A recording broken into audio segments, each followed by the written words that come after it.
पहला हमारा यूरोप में राष्ट्रवाद। इस चैप्टर में आपको लगभग आज की क्लास से आपको जो 10वां फाइनल एग्जाम में पूछा जाता है, आपको 3 से 4 क्वेश्चन आपको बनेगा। आपको ऑब्जेक्टिव भी बनेगा, आपको सब्जेक्टिव भी बनेगा। तो ध्यान से सुनना, इसको ध्यान से समझना पड़ेगा, ठीक ना। पहला चैप्टर है यूरोप में राष्ट्रवाद। यूरोप में कौन है हमारा? राष्ट्रवाद। यूरोप के बारे में पूरा पढ़ेंगे, क्योंकि हम लोग भारत में पहली बार जो है हमारा राष्ट्रवाद की शुरुआत, भारत की लगाव राष्ट्रवाद की किस प्रकार से शुरुआत हुआ था, उस सभी के बारे में हमारा इसमें पढ़ना हमारा। इसीलिए हमारे पहले सबसे पहले राष्ट्रवाद को पढ़ने से पहले हमारा यूरोप में पढ़ेंगे, ठीक ना। यूरोप के बारे में क्या करें, पहले समझेंगे। पहले हम लोग समझेंगे कि राष्ट्रवाद होता क्या है। सबसे पहले क्या समझेंगे? राष्ट्रवाद।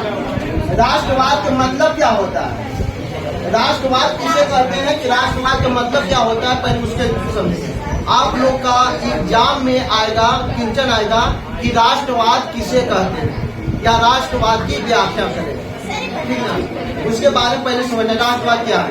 राष्ट्रवाद जो कहते हैं, राष्ट्रवाद किसी भी देश के प्रति जो प्रेम आ जाए, किसी के प्रति क्या आ जाए, प्रेम आ जाए, किसी को बोलते हैं स्नेह आ जाए, उसी को बोलते हैं क्या आ जाएगा हमारा, गर्व आ जाए। स्नेह, प्रेम, गर्व और लगाव कोई क्या बोला जाता है, राष्ट्रवाद बोलते हैं। स्नेह, प्रेम, गर्व, लगाव को क्या बोला जाता है, राष्ट्रवाद बोलते हैं। कोई दिक्कत? राष्ट्रवाद की परिभाषा याद रखना। राष्ट्रवाद की परिभाषा दिया था, ये जो दिया था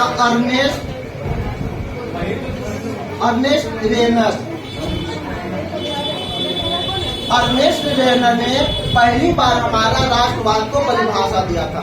तो राष्ट्रवाद को पहली बार परिभाषा किसने दिया था हमारा? अर्नेस्ट रेनर ने। किसने दिया था हमारा? अर्नेस्ट रेनर ने दिया था। कोई दिक्कत? और दूसरी बात थी, उसके बाद में आया था हमारा अर्नेस्ट रेनर ने बताया था, जो किसी भी देश के प्रति प्रेम रहे, जो किसी भी देश के प्रति स्नेह रहे, किसी भी देश के प्रति गर्व रहे, किसी भी देश के प्रति लगाव रखता है, उसे क्या बोला जाता है? राष्ट्रवाद। उसे क्या बोलते हैं? राष्ट्रवाद। लेकिन यह अर्नेस्ट ने कुछ हमारा लोगों की फ्रांस के बारे में जो रह रहा लोगों ने, जो यूरोप में भी सबसे पहले हमारे राष्ट्रवाद में कुछ लगा हुआ, राष्ट्रवाद की इसे क्या हो गया हमारा, कुछ लगा हुआ, लोगों की कुछ अंदर क्या हो गया, उजागर हो गया, कुछ लोगों ने जाना। फिर उसके बाद अगला हमारा आया था, अगला एक आया था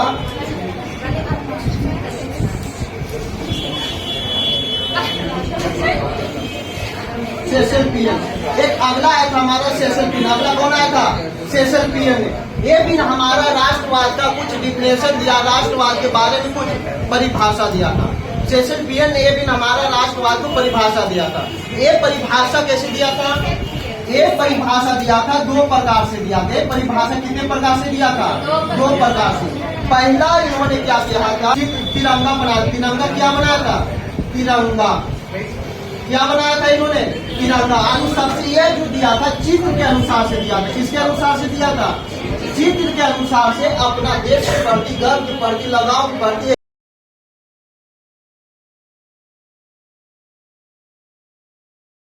झंडा, इसको क्या बोला जाता है?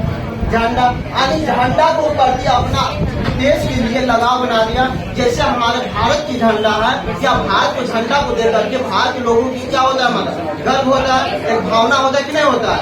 उसी हमारा ये जो हमारा यूरोप में हमारा झंडा का चित्र बनाया, और इन्होंने इससे हमारा लोगों के प्रति लगाव बढ़ा, लोगों के प्रति आकर्षण बढ़ा, जिससे क्या हो, लोगों की भावना को जगा हमारा। दूसरी चीज क्या बना दिया था? चित्र बनाया था। दूसरी चीज क्या बना दिया था हमारा? चित्र। या अपने देश के प्रति कुछ वैसा लगात्मक चित्र बना दिया, जिससे हमारा लोगों के क्या हो गया, लगाव बढ़ते गया, जिससे लोगों की क्या हो गया, आकर्षण बढ़ते गया, लगाव बढ़ते गया।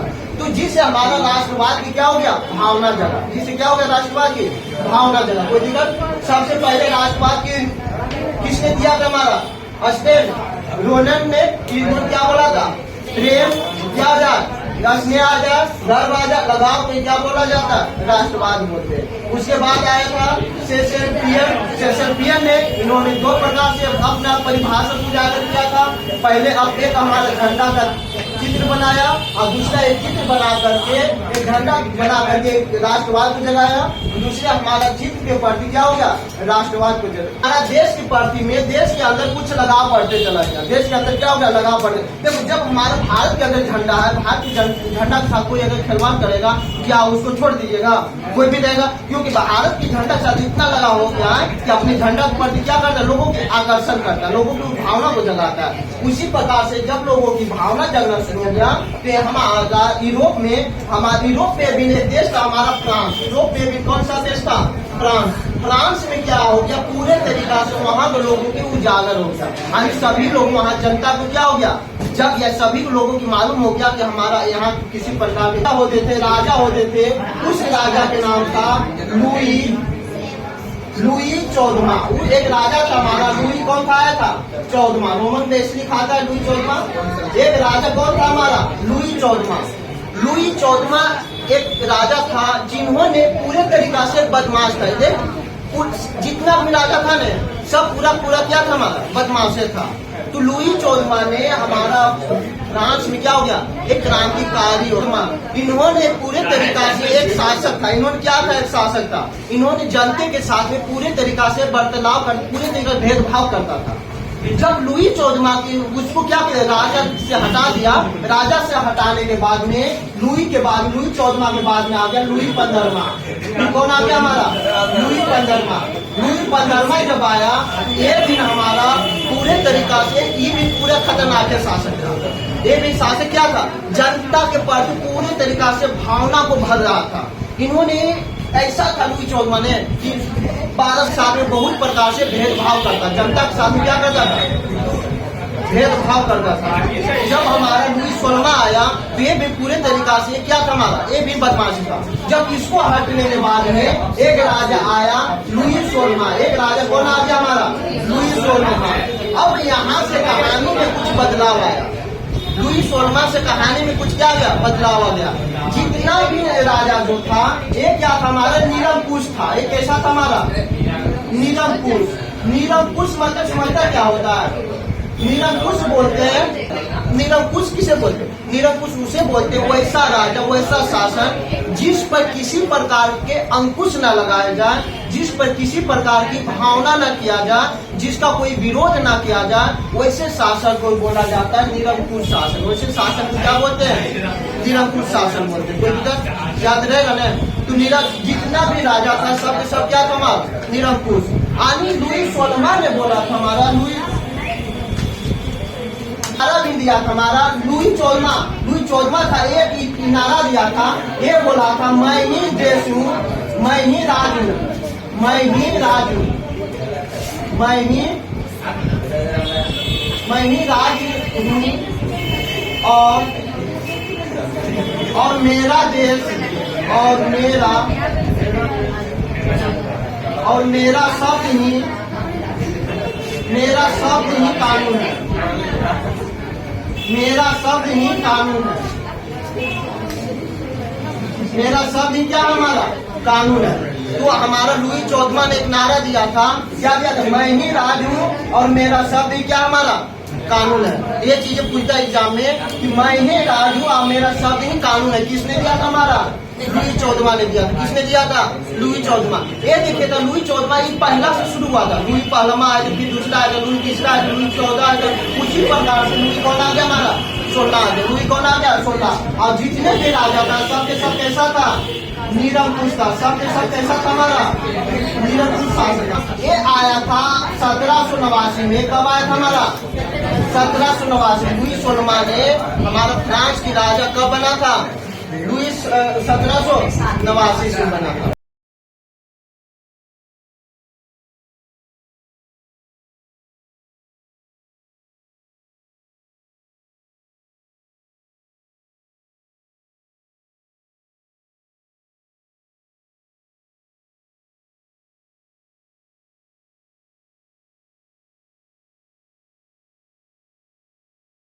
से लोगों ने क्या करने लगा, पूरे तंगी आ गया था, जनता ने वहां पूरे तरीका से परेशान होने लग गया था।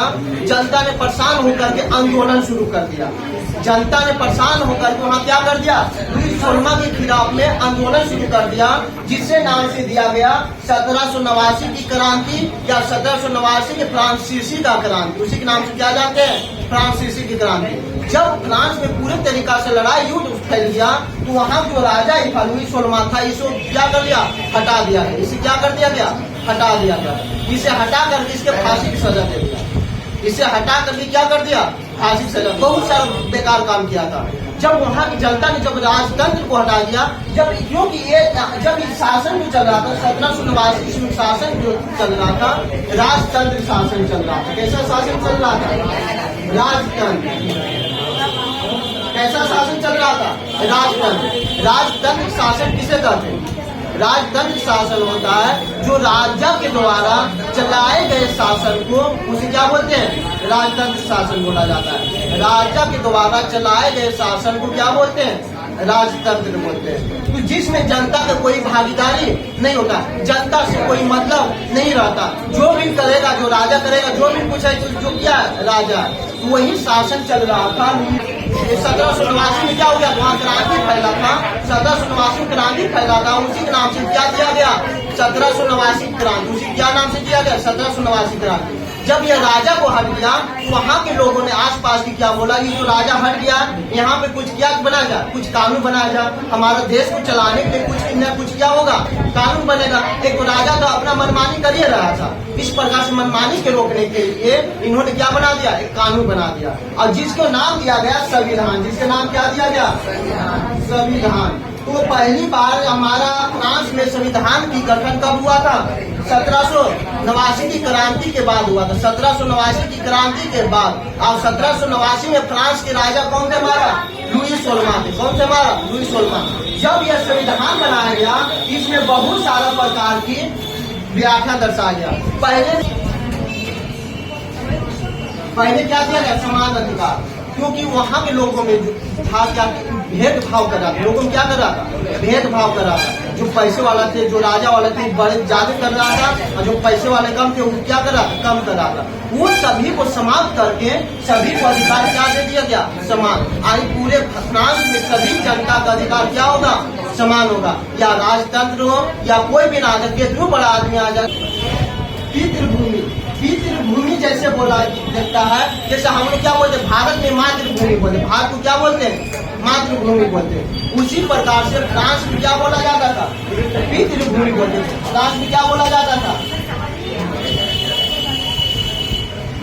फ्रांस में क्या बोलते थे, पितृभूमि के नाम से जाना जाता। फ्रांस में किस नाम से जाना जाता, पितृभूमि। और यहाँ भी क्या दे दिया गया, नागरिक। क्या दिया गया, नागरिक, यानी सभी को नागरिकता का अधिकार दे दिया गया। पहले वहाँ मतलब पहले कोई प्रकार से फ्रांस में राजा जब थे, किसी प्रकार से शासन नहीं चल रहा था, तो किसी को नागरिकता वहाँ नहीं दिया जा रहा था। जब यहाँ राजा को मारने के बाद में वहाँ संविधान बनाया गया, तो सभी को नागरिकता क्या दिया गया, तिरंगा। तिरंगा, तिरंगा का चित्र, तिरंगा फहराया गया, क्योंकि तिरंगा से क्या होता, अपना झंडा फहराया गया, जिससे हमारा देश के प्रति लगाव क्या हो जाए, बढ़ेगा। अपने फ्रांस में देश के प्रति क्या हो गया, लगाव बढ़ गया, हमारा तिरंगा लगाव दिया गया। और हमारा क्या किया गया, क्योंकि और जो फ्रांस में था, सभी क्षेत्रों में अलग अलग भाषा बोला जाता था। सभी क्षेत्रों में क्या बोलते थे, अलग अलग भाषा बोलते। सभी को समाप्त करके फ्रांस भाषा लाएगा। सभी को समाप्त करके कौन सा भाषा, फ्रांस भाषा। यानी फ्रांस को क्या बना दिया गया, क्या कौन सा क्या बोलते हैं, फ्रेंच भाषा। इसी को क्या बोलते हैं, फ्रेंच भाषा या फ्रांस भाषा, इसी को बोलते हैं भी फ्रेंच। कौन सा बोलते हैं, फ्रेंच में बोला जाता है, याद रखना। तो फ्रेंच भाषा की शुरुआत कब हुआ था, हमारा 1789 के बाद से, 1789 के बाद से। और क्या था, हमारे फ्रांस में बहुत सारे प्रकार की, जब अगल बगल राज्य में जब जाते थे, तो अगल बगल से टैक्स वगैरह लिया जाता था। अगल बगल से क्या लेते थे, टैक्स वगैरह लिया जाता था। जैसे मान लीजिए हमारा बिहार है, बिहार में अलग टैक्स लिया जाएगा, बिहार से जाएगा यहाँ पर झारखंड में जाएगा, झारखंड से अलग टैक्स लेंगे। हमारे क्या दूसरे राज्य में जाएंगे तो अलग टैक्स लेंगे, भूटान में जाएंगे तो अलग टैक्स लेंगे। सभी राज्यों में अलग अलग प्रकार की क्या लिया जाता था, टैक्स लिया जाता था। वो टैक्स को समाप्त करके वहाँ के जब संविधान बन रहा था सभी टैक्स को क्या कर दिया, समाप्त कर दिया। यहाँ पर टैक्स को क्या कर दिया, समाप्त, टैक्स को क्या कर दिया, पूरे तरीका से समाप्त कर दिया। तो यहाँ संविधान लागू होने के बाद में यह 3 कारणों के पूरे तरीका, इतना कारणों के पूरा किया गया। पहला हमारा क्या, समान का अधिकार दिया गया। दूसरा कारण क्या, पितृभूमि दिया गया, नागरिकता दिया गया। तीसरा वहाँ की नागरिकता दिया गया। और हमारे वहाँ क्या दिया, तिरंगा फहराया गया। और हमारे क्या, फ्रेंच भाषा का अधिकार दिया गया। पूरे सभी भाषा को समाप्त करके फ्रेंच भाषा दिया गया, पूरे भाषा को समाप्त करके फ्रेंच भाषा दिया गया। तो देखा, उसके बाद वहाँ सभी राज्यों में एक राज्य से दूसरे राज्य में जाते थे तो वहाँ पर टैक्स लिया जाता था। एक राज्य से दूसरे राज्य में जाते थे टैक्स लिया जाता था, वह टैक्स को क्या कर दिया गया, समाप्त कर दिया गया। जिसके कारण से फ्रांस में पूरे तरीका से राजतंत्र जो चल रहा था, राजतंत्र जो शासन चल रहा था समाप्त करके वहाँ पर चला गया क्या, जनतंत्र कानून लगा गया। कौन सा, लोकतंत्र, वहाँ पर कानून आ गया था, लोकतंत्र कानून आ गया था। जब यह फ्रांस था, ये जो फ्रांस था हमारा, फ्रांस के अगल बगल देश में और सारा हमारा देश सटा हुआ था। जब फ्रांस में पूरे तरीका से राजतंत्र लोकतंत्र चलने लग गया तो यहाँ लोगों ने बहुत अच्छा तरीका से विकसित करने लग गया। जब फ्रांस वाला ने सोचा कि क्योंकि अगल बगल में भी हमारा राजतंत्र शासन चल रहा था, अगल बगल में भी राजा रह रहा था, जब इस सब को लगा कि इस सब जाकर इन लोग के भी क्या किया जाए, सहायता किया जाए, इन लोग की क्या किया जाए, मदद किया जाए और यहाँ पर भी हमारा लोकतंत्र लागू किया जाए। जब भी फ्रांस वाला लोगों ने इस सबको मदद करने दिया तो मदद करने के समय ये फ्रांस ने अपने खुद ही बर्बाद हो गया। जब ये किया दूसरा को मदद करने के लिए, अब फ्रांस क्या हो गया, खुद ही बर्बाद हो गया। क्योंकि दूसरा को ज्यादा मदद करने से क्या होता है, खुद ही बर्बाद होता है। कभी दूसरे को मदद नहीं करना चाहिए। उसी प्रकार से हो गया फ्रांस में जब मदद करने गया तो दूसरे देशों के साथ फ्रांस खुद ही बर्बाद होने के बाद में यहाँ पर फिर से हमारा राजतंत्र शासन आ गया। और फिर से यहाँ क्या हो गया, राजा बन गया हमारा। जब यहाँ पर 2 प्रकार के शासन आ गया हमारा, जैसे हमारा जो मस्जिद में रहता है उसको क्या बोला जाता है, मौलाना। उसी प्रकार से चर्च में रहता है, चर्च में रहता है उसे क्या बोला जाता है। फ्रांस में क्या कर दिया, वह प्रकार से पादरी एक पद था जो चर्च में जो लोग रहते थे वहाँ को जो बोला जाता, चर्च में जो हेड रहता था उसे बोलते थे पादरी, उसे क्या बोला जाता है, पादरी। तो फ्रांस में वहाँ चलने लग गया, पादरी पद को स्थापना कर दिया। कौन सा आ गया, राजा आ गया, पादरी का शासन चलने लग गया था। जब पादरी को शासन चलने लग गया था तो वहाँ पे फिर से लोगों ने फिर से ये सब को क्या कर दिया, खत्म कर दिया था। ये सब लोगों ने क्या कर दिया, राजतंत्र लाया था, इन लोगों ने सबसे सामाजिकता संविधान बनाया था, कानून बनाया था, सभी कानून को क्या कर दिया, समाप्त कर दिया। अब फिर से वहाँ कौन सा राजा आ गया, पादरी शासन चलने लग गया। जब पादरी शासन चलने लग गया फिर से इन लोग ने अपना कानून लगाना शुरू कर दिया, फिर से अपना राजा बनाना शुरू कर दिया। फिर से हमारा फ्रांस में भी क्या हो गया, राजतंत्र शुरू हो गया। एक थे हमारा नेपोलियन बोनापार्ट, एक था हमारा राजा थे हमारा जो फ्रांस के ही थे लेकिन वह बाहर में जाकर के काम कर रहे थे। उनके नाम थे हमारा नेपोलियन बोनापार्ट था। उनका नाम क्या था हमारा, नेपोलियन बोनापार्ट। समझ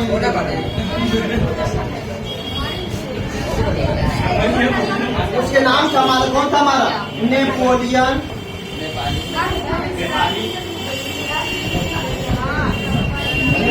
बोनापार्ट। वहाँ कौन था हमारा, नेपोलियन बोनापार्ट था। एक राजा था हमारा नेपोलियन बोनापार्ट। नेपोलियन बोनापार्ट कहाँ के रहने वाले थे, फ्रांस से। कहाँ के रहने वाले थे, फ्रांस से। लेकिन जब फ्रांस से बाहर में रह करके इन्होंने बहुत सारा अपना क्रांतिकारी किया था। जैसे बताया कि महात्मा गांधी ने भी हमारा दक्षिण अफ्रीका में जाकर के क्या किया था, अपना देश के लिए बहुत सारी लड़ाई लड़ा था। इसी प्रकार से नेपोलियन बोनापार्ट ने फ्रांस से बाहर रह करके इन्होंने बहुत सारा क्रांति लड़ा था। इस नेपोलियन बोनापार्ट ने 39 युद्ध को जीत लिया था। इतना पूरे शासक था, इन्होंने 39 युद्ध को क्या कर लिया था, जीत लिया था। जब इन्होंने फ्रांस के बारे में पता चला, फ्रांस के लोगों के बारे में पता चला, तो फ्रांस ने, नेपोलियन ने क्या कहाँ आ गया, फ्रांस में आ गया था। नेपोलियन कहाँ गया हमारा, फ्रांस में। जब फ्रांस में यहाँ पर आया तो यहाँ के लोगों ने क्या करके इसे जो